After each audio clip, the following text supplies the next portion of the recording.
everyone. This is Sid Satellite, and today I've been welcomed to Kilbourne Place in Mount Pleasant for one of my podcast episodes. Frank has been kind enough to welcome me in his home in this fine October day. Thank you for coming. Welcome.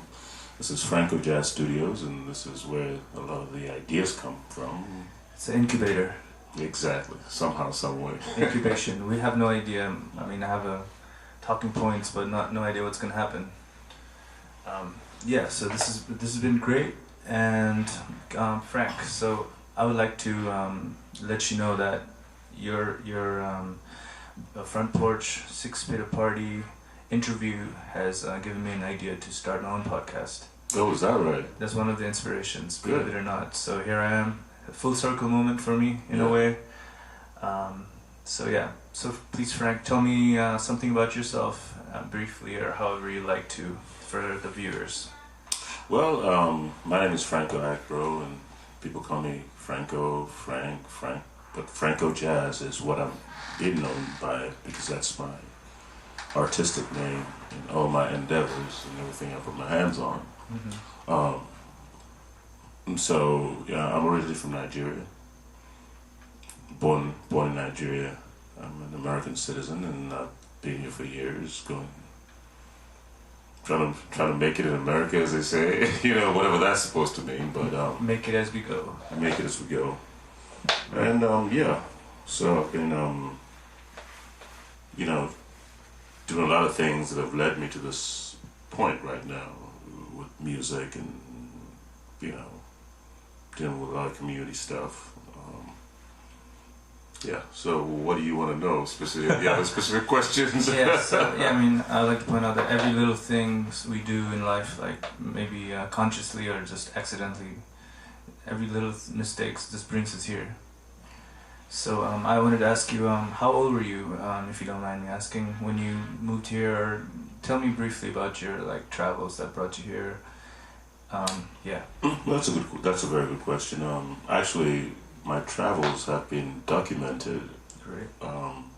Because I did a CD. I don't know if I have a copy to show you. There's one on the wall, but at some point you can we will. Go right there. You can kind of zoom on it. But there's a CD I did called You, and which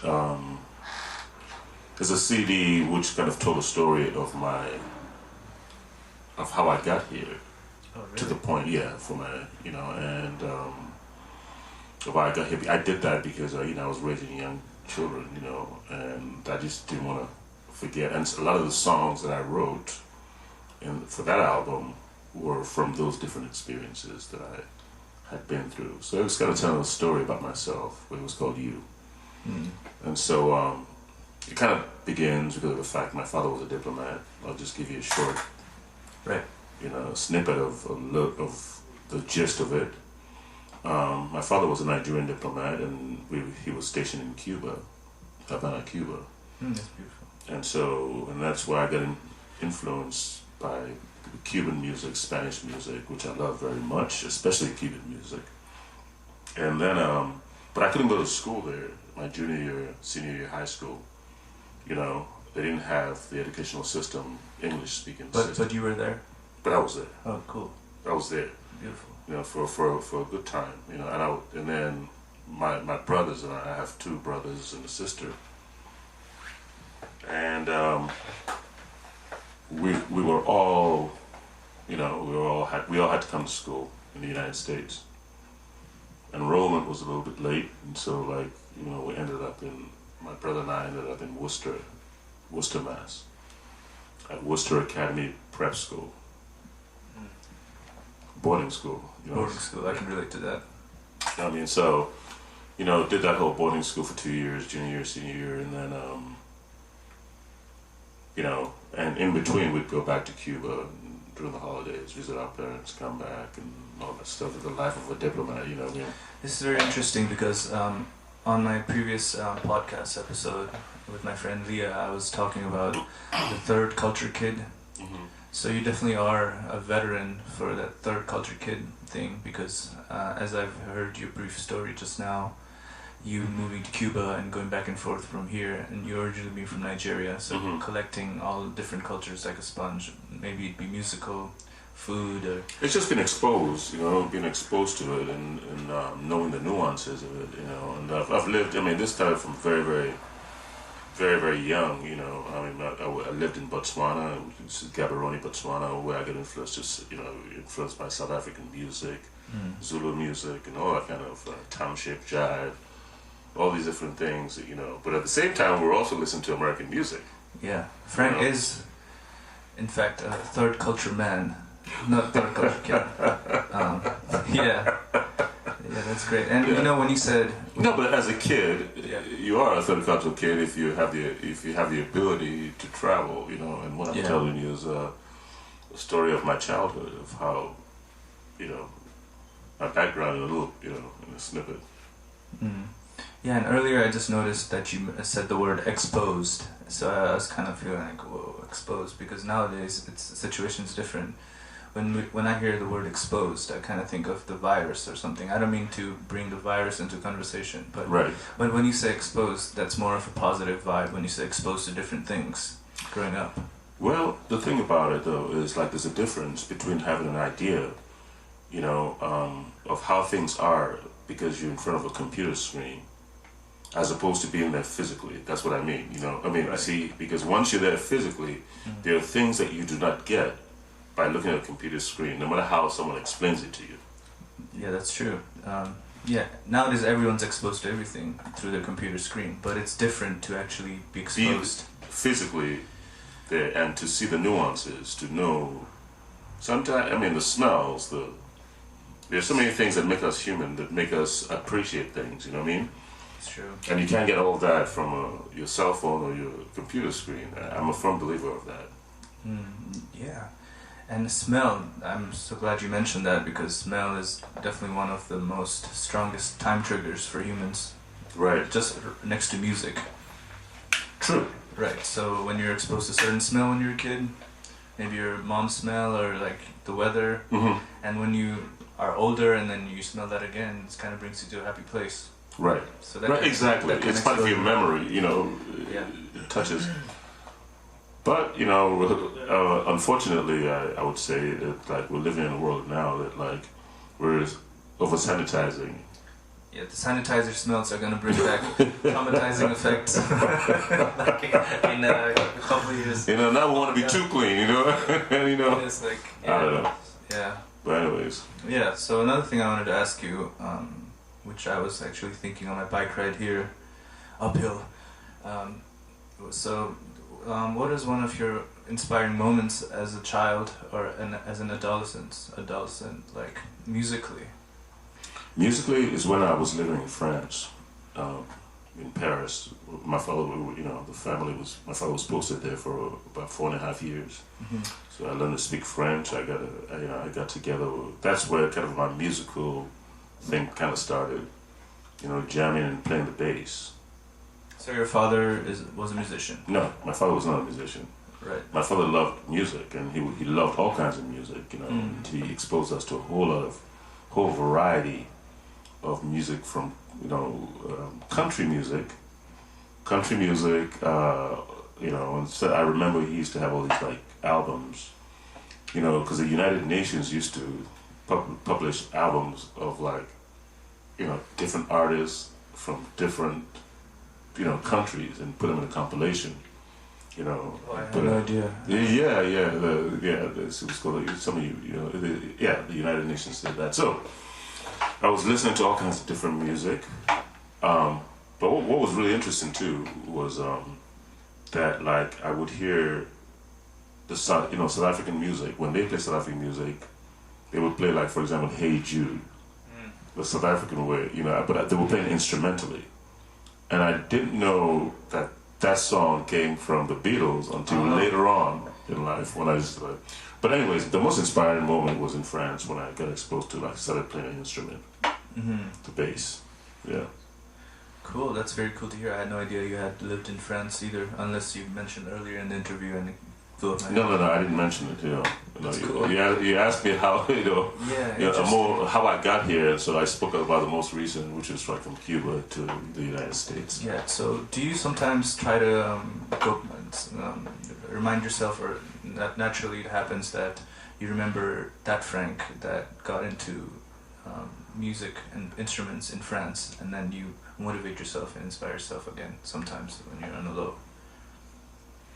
I would say that's the Frank that's still here. Great, that's a great answer. That's great. Yeah, we're lucky to have that still in us. That's great. Yeah. What a grounding answer. Yeah. And after all said and done. yeah, that's you know great. what I mean? Yeah. I think that's the way you always got to remember why you started. And yeah, that's great. Yeah. Go ahead. One thing I'd like to bring to the attention is Frank kind of saved all our lives in a way. Not literally, like he didn't jump in front of a moving bus or anything, but during the pandemic in 2020, Frank gave his front porch as a home and an expression ground for a lot of musicians every Saturday as a 6ftaparty open mic, which he's been hosting. So could you tell me, but apparently you've been doing the front porch thing for a while, even before my knowledge of it, right? I have a long history of doing outdoor performances, and it started many years ago I started at Malcolm X Park, believe it or not. I used to host an event called the Fam Jam, which, because I was raising young kids, I used to play on U Street. I've played in all these different famous or whatever, nightclubs. But when I started raising kids, it didn't make sense to me, what I was doing.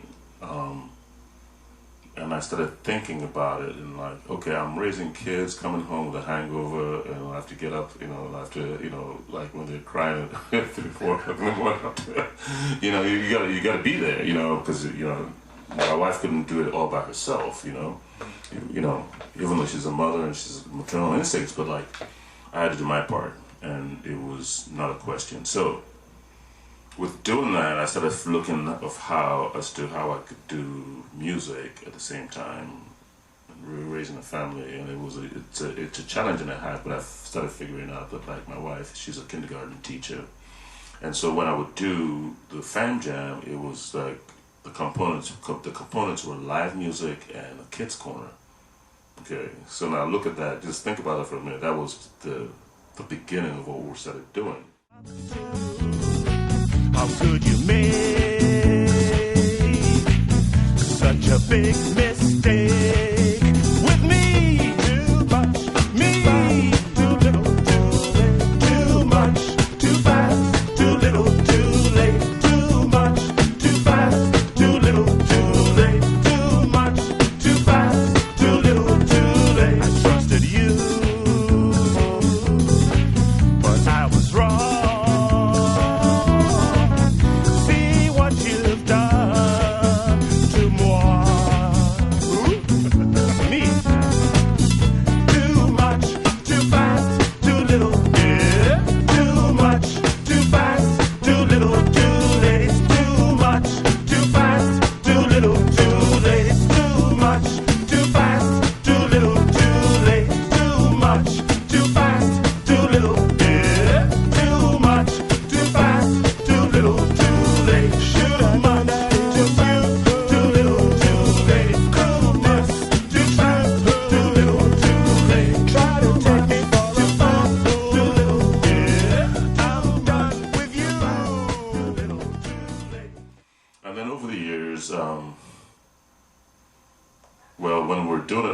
Park, at one point there was they had this Latino gang warfare during that time. It was pretty intense atmosphere, especially around that area. And while we were performing, there were gunshots, and this kid runs into the middle of the field, in the middle of the park. I knew what was going on, but I just kept playing because I didn't want to panic, because we had kids. Yeah. But that was the last time we did did that at that park in that environment. So that's the chapter. Things started there, and then we decided to do Mount Pleasant on the front porch occasionally. Oh, that's beautiful. That's a really beautiful kind of story transition. Yeah, and also I'd like to bring to your attention about Frankojazz Family Band, which kind of connects to what you just said. Right. And I have had the honors to play, because Franco had invited me to play at Adams Morgan Porch Fest a couple of weeks ago. It depends on when this is going to come out.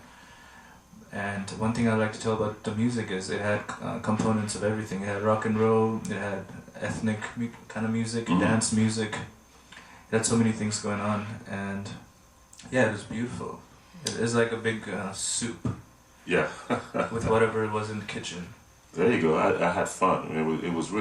It's still so great to have people respond to your original music. Yeah. And it's such a it fills my heart every time we do like Runnin, for example, and people respond to and some of the other songs that we do. Maybe here's a clip of Running happening right now. Always running, always running, always running.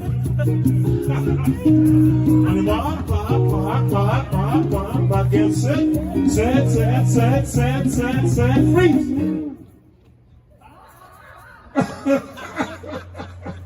Oh boy. 1, 2, 3, 4, run. Always run. Come on, come on, come on, come on, come on, come on, come on, come on, come on, come on, come on, come on, come on. Hey!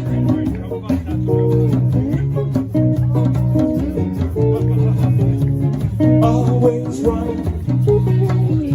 I'm always running. Always running. Running. I'm always running. Running. On your mark. Get set, freeze.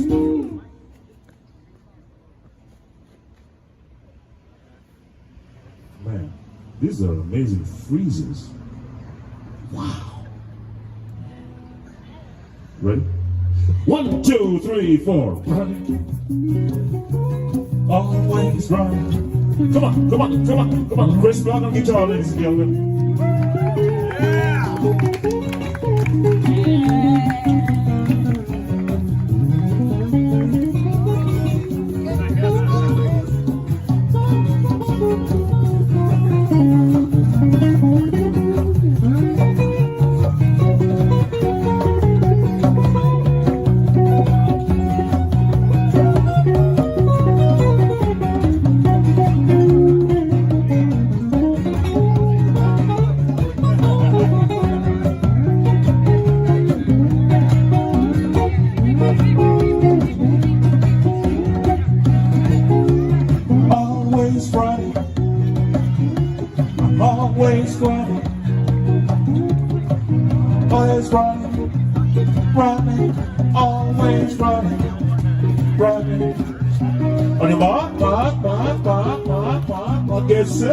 Set,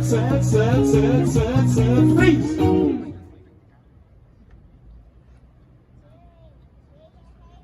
Thank you, little baby, for not crying. 1, 2, 3, 4, run. Always run. Come on, come on, come on, come on, come on, come on, come on, come on, come on. Seriously, so and also one of my favorite songs of yours is No Guns, because it's really fun for me to harmonize to it, but also kind of relates to the Malcolm X part kind of thing. Exactly. Do you have any backstory to that song, or? Well, there is a backstory to that song. If you don't mind. No, I'll tell you the story. It's very, very. That song was co-written. I co-wrote it with a spoken word blues poet by the name of Gary Lilly. Gary Lilly. Okay. Yeah, and so we were working together. Music and just working on songs. And when I used to live, before we started living on Kilbourne, my wife and I used to have an apartment over in Lamont Street, one street over. And so we'd have rehearsals. Everywhere we moved, I always had a little room for music, you know, with a 4-track Tascam recorder or something. So we'd get together occasionally. But when we got together, we would always communicate, and you know, everything was really on time. So one day, he doesn't show up, and I kind of got worried, you know, because I was like, what happened? I mean, this is unusual, you know. He didn't call me until about maybe 2 or 3 days later, and I said, what happened? And he said he was trying to get over the fact that he got robbed, or you know, he was walking with his girlfriend on U Street, and he had this guy come up with a gun and, you know, he tried to rob him, you know. So I guess he felt very, very threatened, scared, and angry too, you know what I mean? Yeah, when something like that happens, even if it's sort of like weapon or even bullied or, you know, abused or something, you get angry. Yeah, you get angry and you feel your natural, it seems like your natural response is just to eliminate the source of that pain that has been caused to you, right? Yeah, you know, and so when he told me the story, and I was like, you know, come on, man, you know, it's like, we need to figure it out. So I just started saying, you know, any instrument can be used as a weapon. It doesn't have to be a gun, you know, and that's where, and then we started developing this song, and that's where it ended up being a song that, like, people can relate to, you know. Yeah, that's so beautiful. And, you know, just as a joke, you know, even when you're playing a show live, right, someone comes at you, you can use your bass to whack someone.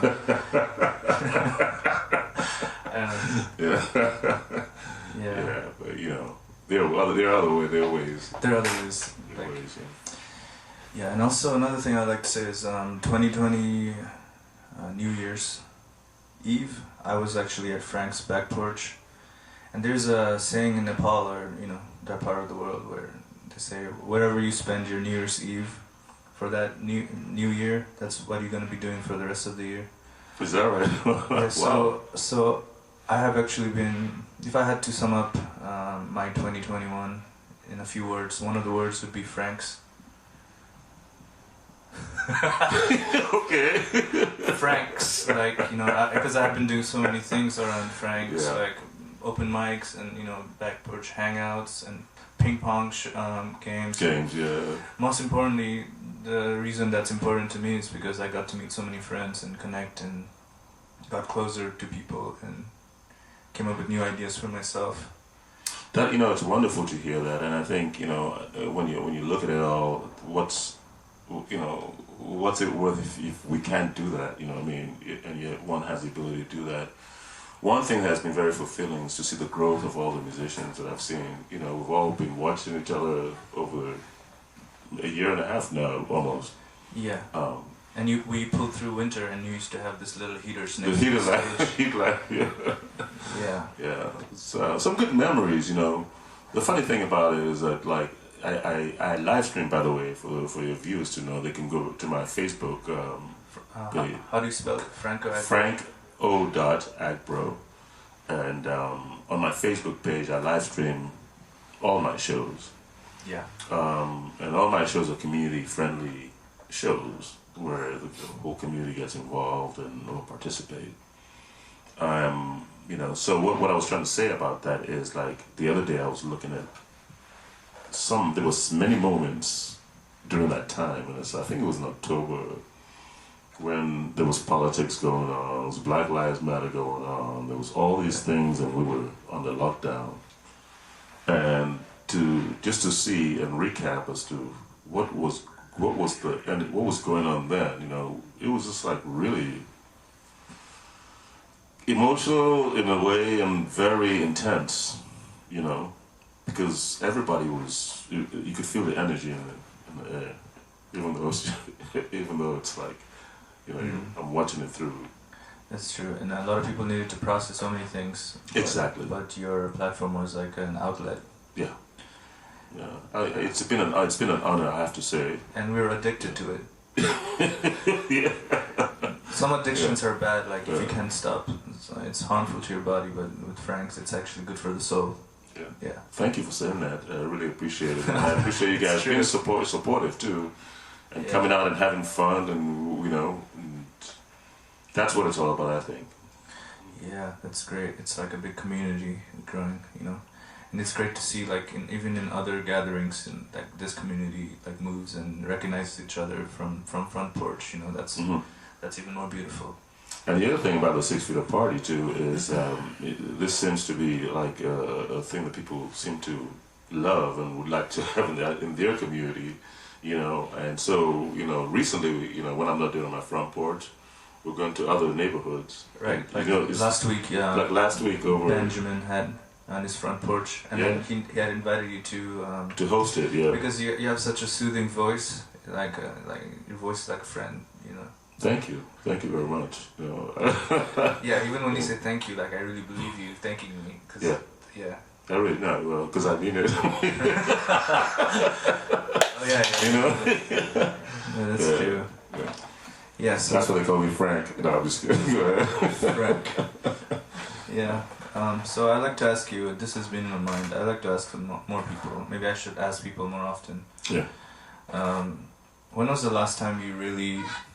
I'm not talking about religious things, but last time you really prayed for something to unfuck a situation, or like let's say, hey, you know.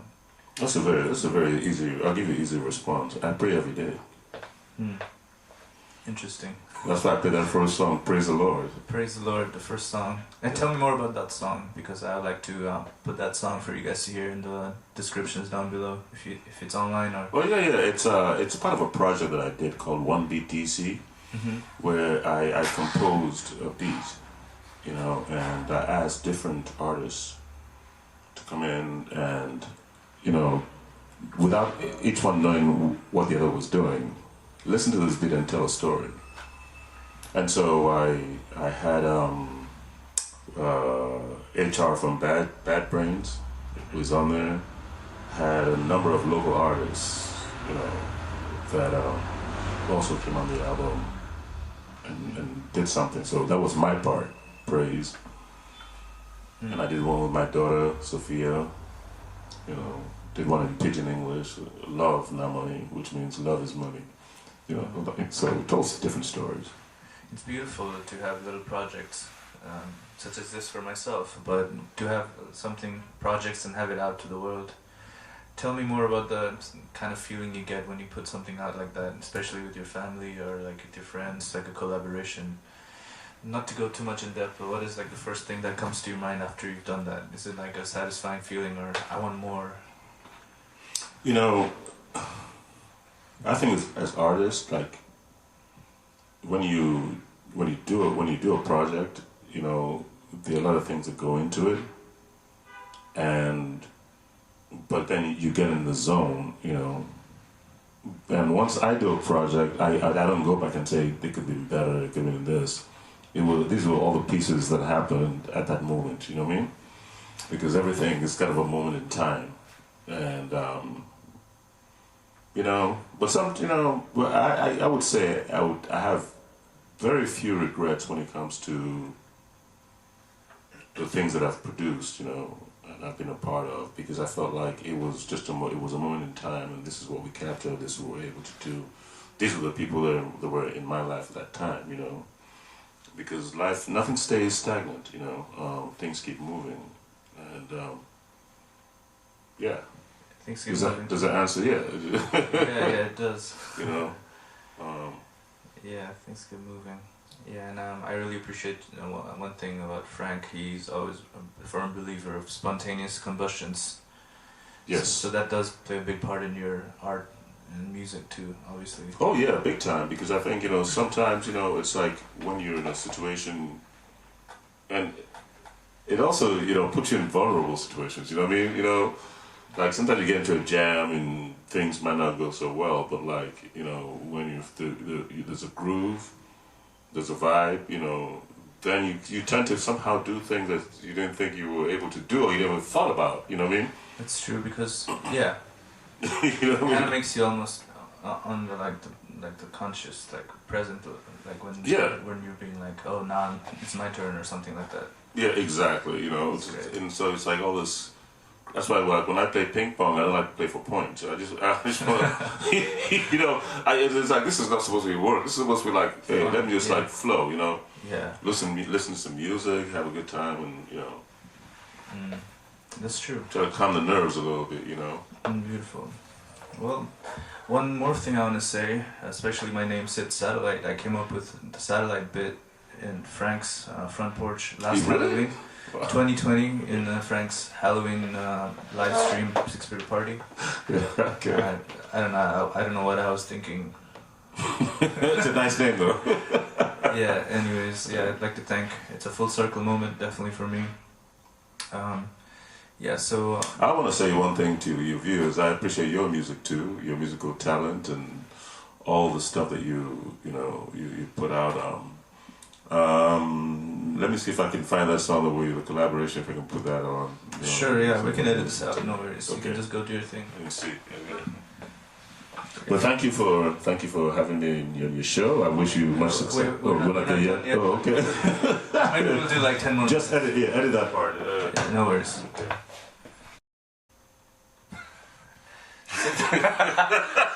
Cut.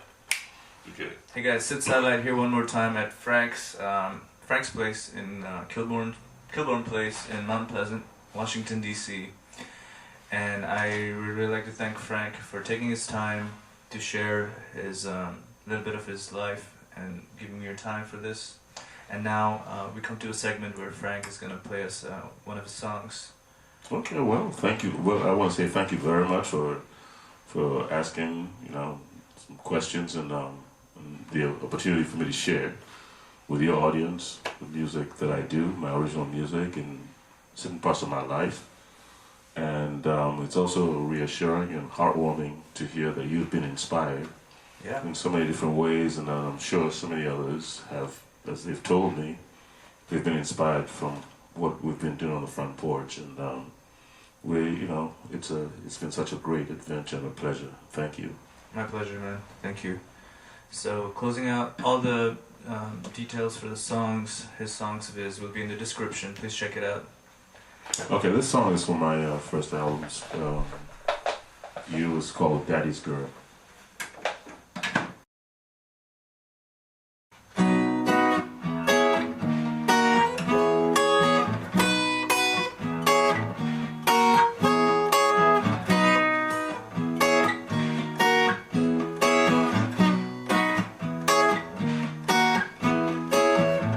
She was only 17 when she left her home.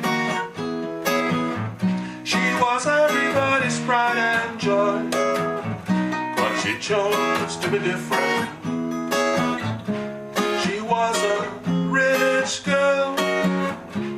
She was a mama's girl. She was a fine girl. She was a daddy's girl.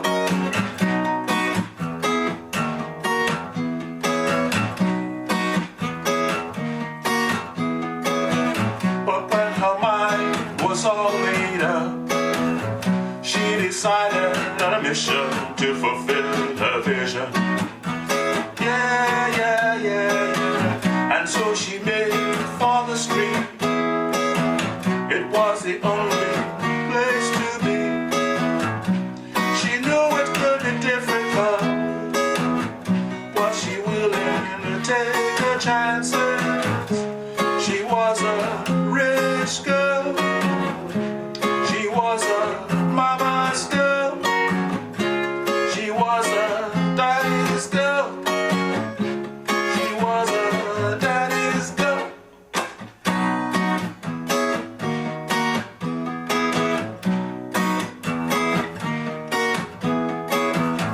Was she in for a surprise? Discovering what this world is like. It's not as easy as it seems, oh no. She's gotta take it easy. She's gotta take it easy. She had everything. She had everything. Tu papá es un hombre rico y tu mamá quieres mucho. Tu papá es un hombre